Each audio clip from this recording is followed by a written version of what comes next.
Okay, so ito po ay isa sa napakagandang passage na kung saan isinulat ni Apostol Pablo na obviously ang gusto po niya ay ang magbigay ng encouragement sa kanyang mga sinulatan. Alam niyo po, ang Romans chapter 8, bagamat alam natin na ang kabuuan ng Bible, salita ng Diyos, kung ang pag-uusapan po yung ating standing, yung ating spiritual standing bilang mga Kristiyano, napakaganda po ng Romans chapter 8. Kumbaga, kung sisimulan po natin sa unang mga talata, di po ba? Yun pong ating pong pinangahawakan sa usapin ng kaligtasan. There is therefore now no condemnation to them that are in Christ Jesus, who walk not after the flesh, but after the Spirit. Dito natin makikita na niliwanag din na hindi lang wala ng kahatulan sa atin, kundi ang banal na spirito na nasa sa atin ang nagpapatunay na anak na rin po tayo ng Diyos. So, maliwanag yan. Wala na po tayo sa kahatulan, anak po tayo ng ating Panginoon Diyos. Ang sabi nga po sa verse number 14 at verse number 15, di ba? For as many as are led by the Spirit of God, they are the sons of God. For ye receive not the spirit of bondage again to fear, but ye have received the spirit of adoption, whereby we cry, Abba, Father. So, yun po mga kapatid, bukod sa wala ka ng kahatulan, wala ka na sa paghatol, ito po'y kung talagang mananampalataya ka, kung talagang Kristiyano ka. And then niliwanag po mga kapatid, na ang Diyos daw po, ang banal na spirito na nananahan sa atin, ang paggabay nito ang nagpapatunay na tayo nga ay anak ng Diyos. At sa ating pambuhay, pakikipag-ugnay sa Diyos, ang Espiritong ito ang siyang tumutulong sa atin, maging sa usapin nga po ng ating panalangin. Niliwanag po mga kapatid, na ang banal na Espiritu ang nagtuturo sa atin ng mga panalangin at daing na dapat natin pong ilapid sa Diyos. At ang maganda pa nito sa verse number 28, sa mga nasa kalooban ng Diyos, sa mga talagang hindi lumilihi sa kung ano ang kalooban at direksyon ng Diyos sa kanyang buhay, sa mga nagmamahal sa Diyos, nandoon din po ang talagang napakagandang sinabi at pahayag ni Apostol Pablo na talagang sa Kristiyanong konteksto at sa Kristiyanong usapan, wala pong coincidence. Verse number 28, and we know that all things work together for good to them that love God, to them who are the called according to His purpose. So masasabi po natin na sa usapang buhay Kristiyano, napakayaman po mga kapatid at napakatibay po ng Romans chapter 8. Dahil hindi lang po salvation ang binigyang pansin po dito. Diba? Sa verse number 1, salvation. There is therefore now no condemnation to them that are in Christ Jesus, who walk not after the flesh but after the Spirit. And then sa verses 14 and 15, sonship mga kapatid. Di po ba? Yung pong kalagayan na tayo po ay naging anak ng Panginoon. And then yung security na meron po tayo na matatalakay po natin, mga kapatid, dito po sa ating pong mensahe na pinamagatan nating God is for us. Ang Diyos ay para sa atin. Ang Diyos ay kakampi natin. So dito po, mga kapatid, ilang mga bagay po ang gusto kong makita ninyo na ating pong kalagayan. Siguro po sa pagla-line up po natin para wag ko pong makalimutan ang mga pumapasok sa aking pong isip patungkol po dito sa talakayang ito, ang kalagayan natin bilang mga mananampalataya, we are chosen. Tayo po ay pinili ng Panginoon. Sa katotohanan po, hindi lamang sa usapang serbisyo, sa usapan pong kaligtasan, sa totoo lang po, ang mga tunay na ligtas, tayo po'y pinili ng Diyos.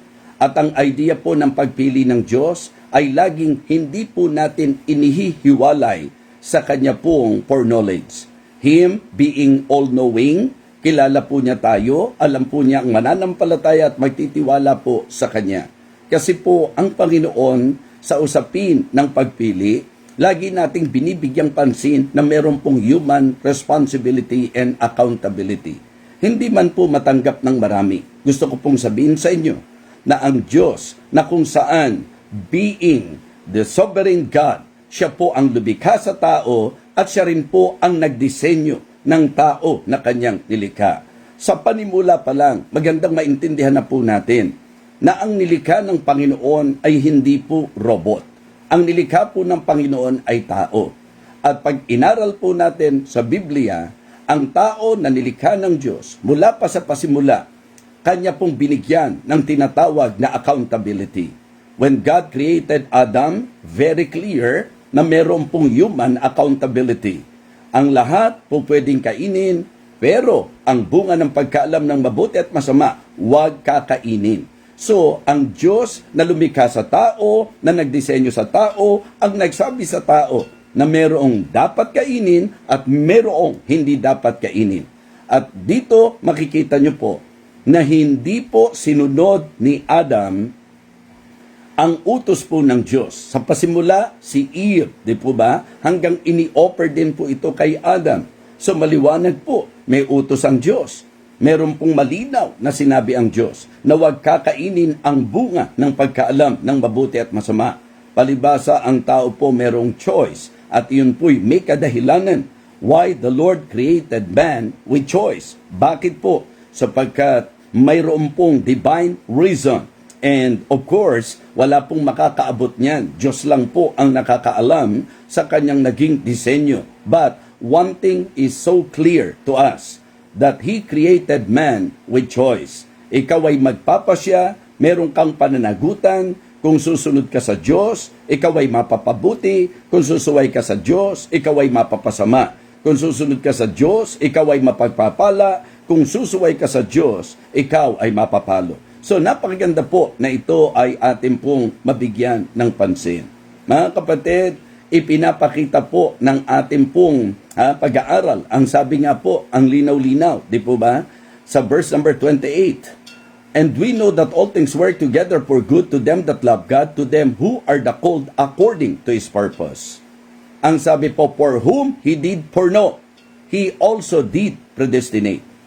Yung statement pa lang po, napakaliwanag na yung kanyang nakilala, ang sabi po, for whom, sabi doon sa verse number 28, huwag tayong bibitiw, ang sabi po, lahat ng bagay nagkakalakip-lakip na gumagawa. Wala pong coincidence. Pagka ang pinag-usapan, katayuan natin bilang Kristiyano, bilang nasa Panginoon, and we know that all things work together for good to them that love God, to them who are the called according to His purpose.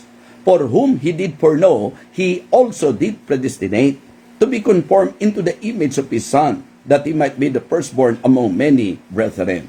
Mga kapatid, ipinapakita lang po, nililid lang po tayo ng talata na ang pagiging all-knowing ng Diyos ang dahilan kung bakit. Kung tutuusin po, sa naisin po, sa puso po ng Panginoon, wala pong po pwedeng bumalik sa Kanya ni isa mang tao.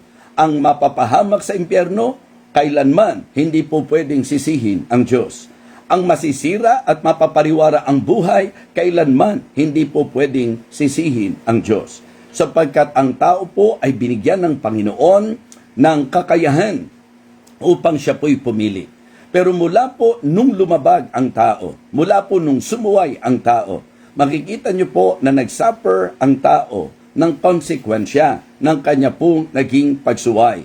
At ang operation na ito, ang disenyong ito ng Panginoon, that is the way of God in dealing with people. I mean, Him being the Creator, nasa Kanya ang lahat ng kapangyarihan, nasa Kanya ang lahat ng kapasyahan, lahat ng karapatan. Kaya mga kapatid, mga minamahal, napakaganda lang po na isipin natin na sa katotohanan, ang Diyos ang siyang pumili sa bawat isa sa atin. Bago pa ang lahat, mga kapatid, kilala na po ng Diyos ang pipili sa Kanya. Kilala po ng Diyos ang tatanggap sa Kanya. Kilala po ng Diyos ang mananampalataya sa Kanya. Ang punto lang po ng iba dyan, kung alam na pala ng Panginoon na hindi mananampalataya, bakit pinabayaan pa niya? Mga kapatid, kailanman hindi po pwedeng gamitin ang salitang pinabayaan ng Diyos, kundi maliwanag lang po na ang Diyos sa kanyang kapasyahan, He created man with choice. Kaya mga kapatid, kung ang disenyo ng Diyos may human accountability,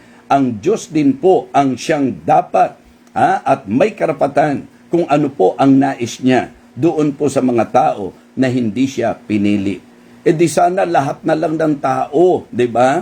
E nilikha ng Diyos na siya ang pipiliin. Yan po ay wala na sa aking pong lugar para questionin ko po yan. Sapagkat kailanman hindi mo po pwedeng questionin ang nasa kapangyarihan na siyang lumikha ng sangkatauhan. Ang dapat lang pong maisip ninyo, yung idea na bakit pwede naman piliin ng tao ang sumunod, bakit ang pinipili ng tao ay sumuway, bakit pwede naman piliin ng tao ang tama, ba't pinipili ng tao ang mali. Okay? So, yan po ang isang bagay na dapat maintindihan po natin. So, we are chosen. And not forsaken.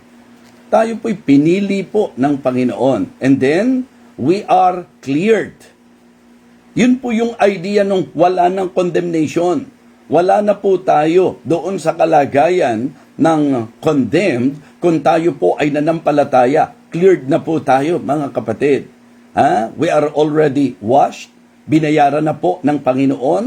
Ang ating pong katubusan, mga kapatid, ay ginawa na ng Panginoon para po sa atin. Kaya sa totoo lang, yan po ang napakagandang dokumento na hawak po natin, that if you are a genuine believer, ang dokumento na pinangahawakan natin na nagsabi, there is therefore now no condemnation to them that are in Christ Jesus. Mahirap man pong ipaliwanag yan, mga kapatid. Pero iyan po ay katotohanan. At ang susi, hindi paliwanag po natin. Ang susi po ay ang pananampalataya natin. Na kung sinabi ng Panginoon na ang totoong nanampalataya ay ligtas, na ang totoong nanampalataya wala na sa paghatol, wag na po tayong humanap ng kung ano-ano pang maiko-question. Sapagkat kailanman, pag Diyos ang pinag-usapan, hindi siya maku-question. Ang questionably dapat sa atin ay yung mga nagke-claim, yung mga nagpo-profess, sapagkat meron pong inaasahan at magiging outcome ang tunay na pananampalataya. But what I would like all of us to know, okay? Sapagkat ang Diyos ang kakampi natin, mga kapatid, maliwanag po na dapat ma-appreciate natin ang ating kalagayan. We are chosen, we are cleared. Amen? And we are covered. Diba? We are covered. Kumbaga, sagot tayo ng Panginoon, mga kapatid. Napakaganda na ating pong panghawakan po yan. Na ang ating pong kalagayan, tayo po ay nasa poder na ng Panginoon, tayo po ay nasasakop na ng Panginoon, ang ating pong Diyos, ang ating pinangahawakan sa buhay na ito. Kaya nga sabi ko, sa paraang ito ng ating pong pagtalakay, ang gusto po nating ipunto, ma-enjoy po natin ang katayuan na tayo po ay nasa panig ng Diyos at ang Diyos po ay nasa panig natin. Mga kapatid, napakalaking advantage at meron po tayong assurance, mga kapatid. Kapag po ang ating pinanghawakan ay ang deklarasyon ng banal na kasulatan, sabi ko nga sa dokumentong ating pinanghawakan na ang tunay na Kristiyano, tayo po, mga kapatid, maliwanag sa Biblia na talagang cleared na po tayo, pinili po tayo, cleared na po tayo, at tayo po ay covered ng ating pong Panginoon. Kaya po, ang dapat atin pong i-consider ay ang kalagayan natin na mga conquerors po tayo. So, nililiwanag ko po, no? We are chosen, we are cleared, we are covered, and according dito po sa ating pong teksto, we are more than conquerors through Him that loved us. Ang usapan po ng pagpili sa atin, ang usapan po ng pagki-clear sa kalagayan po natin, ang usapan po ng pag-cover po sa atin at ang usapan ng pagiging conqueror natin, lahat ng yan ay dahil sa katotohanan ang Diyos ang kakampi natin. Because we are on God's side and God is on our side. Amen? Wow, what a blessing. Tayo po ay pinagpala ng ating Panginoon. At ayan po, nabasa ko po, we are complete. Amen? We are complete in Christ. Thank you, Deep Thinker. Yan po ay maliwanag na binanggit din po sa Colossians, mga kapatid. At sinabi po ng pahayag sa doktrinang dala ni Apostol Pablo that we are complete in Him. Saan ka pa, mga kapatid? So kaya gusto kong makita ng bawat isa sa atin na sa usapang salvation, wala tayong problema, ang titiyakin mo lang, totoong nanampalataya ka sa Diyos. Sa usapang security, wala rin po tayong problema sapagkat covered tayo ng ating Panginoon at siya po ang ating kumpiyansa sa buhay nating ito. Kaya ngayon po, mga kapatid, mga minamahal, pansinin po natin na ang ating pong kalagayan, na ang Diyos ay kakampi natin, ay dapat nagiging dahilan upang tayo po, mga kapatid, ay maging secured. Diba? Ang sabi po, what shall we say then to these things? If God be for us, who can be against us? So kung titingnan nyo po, security po yan. Kristiyano, we are already secured because of Him. Diba? Hindi ganun lang po yun. Yung katotohanan ang Diyos na sa panig natin, sino magtatagumpay sa atin? Sino po ang mananaig sa atin, mga kapatid? So wala po tayong problema in terms of security. Because God is for us, we have security. We have no problem when it comes to security. We are secured because of Him. Mga kapatid, sino po ang pwedeng manaig sa Kanya? Sino po ang pwedeng makatalo sa Kanya? Sino po ang pwede, mga kapatid, na itapat sa Kanya? Wala po. Sapagkat dakila siya na nasa atin. Kaya nga, ang isang bagay po na dapat lagi kagalakan at kasiyahan natin, mga kapatid, yung po bang idea na kakampi natin ang Panginoon, kaya pwedeng pumanatag ka. Diba? Yung pong composure natin, yung pong courage natin, yung confidence natin, it is because of the security that we have. Dahil na rin po yan sa Panginoon. Yes, composure. Diba? Hindi po pwede na tayo po ay mabubuhay sa pangamba. Huwag tayong magpapanik, mga kapatid. Ang talagang isecure mo lang yung kalagayan, nakakampi mo ang Diyos. At ang lahat ay nagsisimula sa salvation. Diba? Make sure of your salvation. Kilalanin mo po ang ating Panginoong Jesus bilang tagapagligtas sapagkat yan po ang susi. At kung sinasabi natin, talagang tayo po confidently nanampalataya sa Panginoon, then meron po tayong seguridad sapagkat yan po ang sinabi ng Bible. Security sa maraming aspeto ng ating pong buhay. Kaya nga sabi ko po sa inyo, yung composure, yung courage at yung confidence, yan po ang dapat maging epekto ng ating pong knowledge and awareness na ang Diyos ay kakampi natin. Ang Diyos ay nasa panig natin. So sa isang simpleng illustration, di ba? Minsan, halimbawa lang po sa basketball, kapag ka po yung kilala natin na napakahusay maglaro, minsan kapag ka po nasa team natin siya, para bang panatag na tayo. Pero kapag ka alam natin, dihado po ang team, di ba? Hindi pa natatapos ang laro, mag-uumpisa pa lang, naku, mananalo kaya tayo, magtatagumpay kaya tayo. Mga kapatid, niliwanag ko na sa inyo, we are more than conquerors. Di ba? Through Him that loved us. So nandun ang composure, nandun ang courage, diba? Ibig sabihin ng courage, hindi kawalan ng fear. Diba? Ang simple meaning and idea ng courage is overcoming fear, to conquer our fears, mga kapatid. So, at ang ating pong kakayahan at kapangyarihan to conquer our fear is the security that we have because of Him.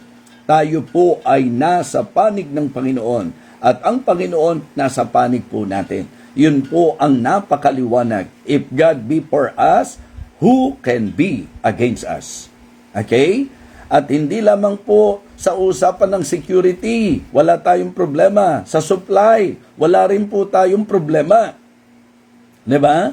Ang ibig sabihin po sa tugon sa ating pong mga pangangailangan, mga kapatid, ang ating pong po pwedeng panghawakan ay ang napakagandang sinabi po ng verse number 32. He that spared not his own son, but delivered him up for us all, how he shall not with him freely give us all things. Paano pa niya hindi ibibigay ang mga pangangailangan natin kung nagawa na po niyang ibigay ang kanya pong bugtong na anak, ang kanyang pinakamamahal na anak.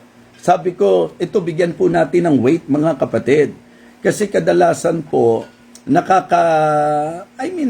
para sa akin po, nakakasira ng patotoo na tinatawag natin ang sarili natin na mananampalataya, pero ang problema natin, pananampalataya. Ang ibig ko pong sabihin, yung pagtitiwala sa Diyos. Ang usapan ng supply, hindi nyo po yan hahanapin kung kani-kanino. Sapagkat ang source ng lahat ng bagay. Diba? So, God is our security, God is our source, mga kapatid. Siya po ang ating pong masasabi nating pangahawakan sa provision sa lahat po ng ating pangangailangan. Dito po ang gusto kong bigyang tutok po natin. Hindi po yung idea ng kung ano lang yung kakayahan niya. Hindi lamang po yung kanyang maaaring ibigay sa atin o yung pong kasaganahan, kundi ang gusto kong makita nyo, yung ginamit po niyang logic na, di ba, kasi may mga pagkakataon na nasa tao ang kakayahan. Nasa kanya rin po ba ang kagustuhan? Di po ba? So, halimbawa po, hindi lahat ng kaya mo, ibibigay mo. Tama po? So, ang ibig sabihin, hindi lahat ng mayaman, garantisadong magbibigay eh. Hindi lahat ng may kakayahan, garantisadong magbibigay. Kasi hindi lamang po doon sa idea ng kakayahan. Ang isa sa nakita ko pong aspeto na dapat nating masilip dito ay ang kagustuhan. Hindi po ba? Yes. All of us for sure will believe that God is more than able when it comes to His ability and capability. Alam ko po that all of us will agree na ang Diyos natin, kaya niyang ibigay ang lahat. Siya ang may-ari ng lahat ng bagay. Siya ang lumikha ng lahat ng bagay. Wala tayong problema sa kakayahan. But the blessing that I would like all of you to enjoy in this message, mga kapatid, dito po sa message na ito, hindi lang po yung kakayahan ng Diyos, kundi yung kagustuhan ng Diyos. Ang ibig sabihin, para naman ako at ikaw ay kumampante na at makumbinsi na talagang wag mong pagdudahan ng Diyos. Kasi hindi lang naman yung kakayahan niya ang sinesentrohan dito ni Paul kundi yung idea na ang sabi niya, siya na hindi ipinagkait sa atin. Ang ibig sabihin po, hindi niya po ipinagkait ang kanyang kaisa-isang anak, ang kanyang pinakamamahal na anak. Ano pa ang hindi po igugustuhin ng Diyos na ibigay sa atin? Mga kapatid, ang Diyos po ang siyang may kagustuhan na tugunan tayo sa lahat ng ating pangangailangan. Amen? Yes, that is the heart of God. That is the desire of God. That is the commitment of God to provide all our needs, mga kapatid. Why? Sapagkat tayo po ay nasa puder ng Panginoon. Siya po ang nagpo-provide para sa atin. Kaya ang supply, wag natin kung saan-saan hanapin. Ang supply ay nasa Panginoon natin. Amen? Mga kapatid, wala pong problema sa security kapag ka Diyos ang kakampi natin. Walang problema sa supply sapagkat ang Diyos ang kakampi natin. Yes, maging sa kalakasan at tagumpay. Diba? Wala rin po tayong problema sa usapan ng strength sapagkat ang Diyos ang kalakasan po natin. Sa usapan ng success sapagkat ang Diyos ang siyang tagumpay po natin. So tingnan niyo po ang ginamit po dito ng mga pahayag ni Apostol Pablo. Sa verse number 35, who shall separate us from the love of Christ? Sinabi po niya at niline up po niya ang lahat ng mga posible na atin pong maging matinding laban, mga kapatid. Tingnan niyo po, tribulation. Who shall separate us from the love of Christ? Shall tribulation? Okay? Maliwanag po yan, di ba? Or distress? Or persecution? Or famine? Or nakedness? Or peril? Or sword? Sa ating pong pag-iisip, mga kapatid, sa ating pong talagang masasabi nating pagharap sa katotohanan, ano po ba nakakaligalig sa atin? Ano po ba nakakabalisa sa atin? Ano po ba nakapangihina ng loob natin? Ano po ba ang nagbibigay takot at pangamba sa atin? O dilato ng sinabi rito, tribulation, 'di ba? Distress, persecution, famine, 'di ba? Nakedness, peril, sword. Yang lahat ng 'yan, mga kapatid.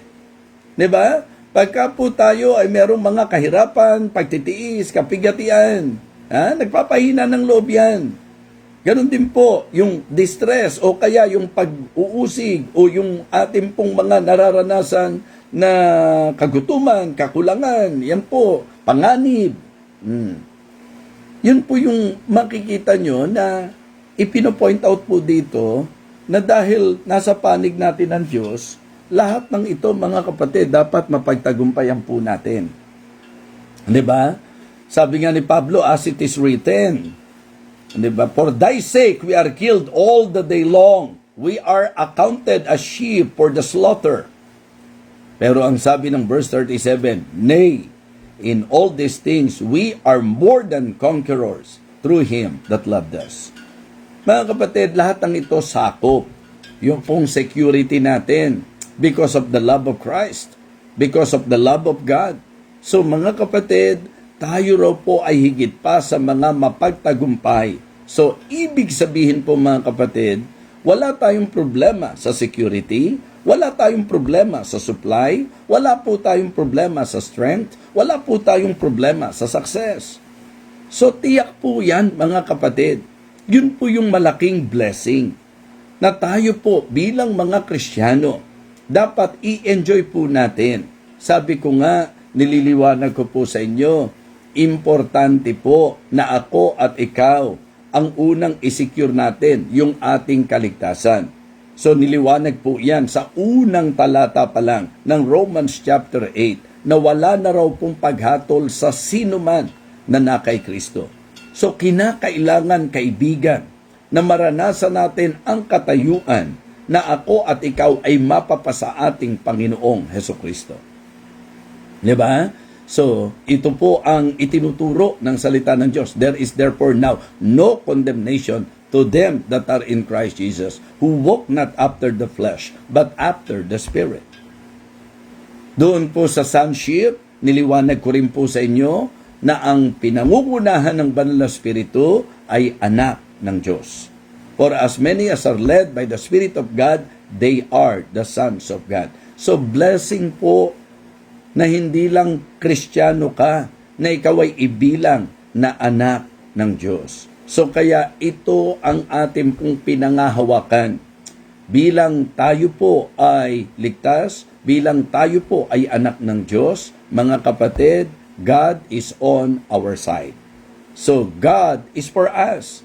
And because of that, wala tayong problema sa security, wala tayong problema sa supply, wala tayong problema sa tagumpay. Importante po ang ating tinalakay ngayon. Wala tayong problema sa security, ang titiyakin mo lang, nasa kalooban ka ng Panginoon. Wala tayong problema sa supply, ang titiyakin mo lang, nasa kalooban ka ng Panginoon. Wala tayong problema sa tagumpay, ang titiyakin mo lang, nasa kalooban ka ng Panginoon. It is always important for all of us to make sure that we are obeying God in our lives, that we are submitting to His will, and we are on His side. Ang Diyos, nasa panig natin, dapat nasa panig din po tayo ng Diyos. Simpleng pag-aaral, pero napakahalaga, sapagkat walang dahilan para pagdudahan mo ang Diyos na hindi niya ibibigay ang presenteng pangangailangan mo ngayon. Ano man po ang matinding pangangailangan po natin sa buhay, huwag po tayong magduda na kung naibigay na po ng Diyos ang pinakamahalaga sa Kanya, ano pa ang hindi niya ibibigay sa atin? Panghawakan mo na pagkailangan mo na kapag yan ay hindi lihis sa kalooban ng Diyos, tiyak na yan ay ipagkakaloob ng Diyos sa iyo, hindi ipagkakait ng ating Panginoon sa iyo. Mga kapatid, ang ating pong Diyos, ang Diyos na lagit-lagi nandiriyan po para po sa atin. Kaya ang tanong ko po, ikaw ba ay nasa panig ng Diyos? Ang pinag-aralan po natin, ang Diyos ay nasa panig natin. Ang tanong ko lang po, tayo po ba ay nasa panig ng Diyos? Okay? God is for us. So because God is for us, ang Diyos ang pwede natin panghawakan sa usapan ng ating pong seguridad, ng ating pong supply, at ng ating pong tagumpay. Nawa, naging blessing muli sa inyo ang ating pong naging pag-aaral ngayong umagang ito. Muli po, nais ko po na ang Diyos ang ating lagit-lagi panghawakan sa ating pong mga buhay. Manalangin po tayo. Dakilang Diyos, salamat po sa salita mo na aming tinalakay. Salamat po sapagkat makapangyarihan ang iyong salita, maging ang banal na Espiritu na kumikilos po sa bawat isa sa amin. Lord, we need this message. And thank you for reminding us this morning. Thank you for giving us this assurance from your word na talagang kami po ay secured kung ang pag-uusapan ang kalagayan namin sa piling mo. Kami po ay walang dapat ipangamba sa tugon sa lahat ng aming mga pangangailangan. At tiyak na kami po ay tinawag mo sa tagumpay sapagkat ikaw ang aming pong pinakakalasag, kalakasan sa buhay nito. Thank you sapagkat kami po ay higit pa sa mapagtagumpay sa pamamagitan mo na umibig sa amin. Kaya ang lahat po ng meron pong mga kakulangan ngayon, pangangailangan ngayon, nawa ang mensaheng ito ay nag-lead sa amin na panghawakan ka, pagtiwalaan ka. Lahat ng mga nanghihina, napalakas nawa ng mensaheng ito. At maging sa usapang aral at doktrina, amin pong panghawakan, na kami po'y pinili mo, na kami po ay nilinis mo, na kami po ay kinovered mo, na kami po dakilang Diyos ay talagang ginawa mong conqueror at kumpleto sa iyo, dakilang Diyos. Thank you so much. Ito po ang aking panalangin sa pangalan po ng aming Panginoong Jesus. Amen.